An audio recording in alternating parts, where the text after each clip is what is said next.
Un soupçon d'incarnat suivi par les échos de l'âtre est le quatrième ouvrage sorti, publié en 2015, qui renoue avec la liberté de forme, d'esprit et d'expression, accompagnant la diversité des thèmes ou la légèreté des propos.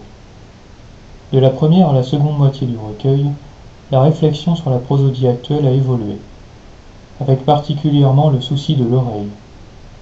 Mon attachement à la vie en société s'est renforcé et je prends un malin plaisir à multiplier les jeux de mots ainsi que les figures de style.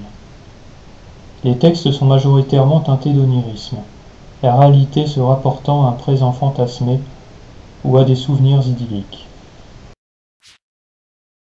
Le tableau en couverture représente Pygmalion et Galatée de Jean-Léon Gérôme, incarnant à mes yeux autant le respect du nu que la valorisation de la grandeur.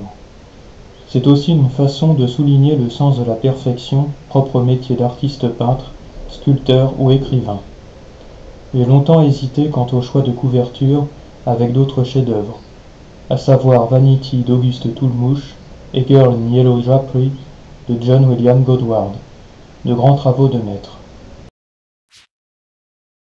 La vision personnelle du beau prend une place centrale, parce qu'elle est essentielle à la légitimité du point de vue esthétique.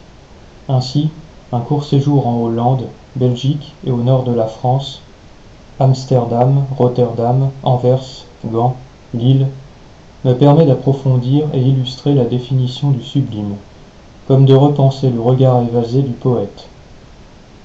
L'humanité est au cœur de mon expérience. Je suis sensible aux gestes, manières, habitus, aménité, attention, comportements perçus à travers l'entourage, au sein des lieux publics, plus ou moins touristiques et populaires.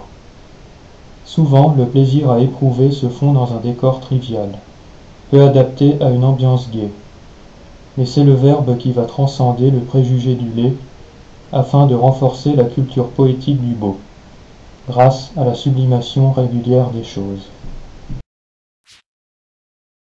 Vanter les détails insignifiants de l'extérieur, leur octroyer le blason de l'universalité, c'est aussi une façon de conjurer le désenchantement, de retrouver ce qu'il y a de pur et d'impénétrable dans notre interaction au monde, de positivement vrai mais d'indéfinissable, provoquant le contact au sens éthéré du terme.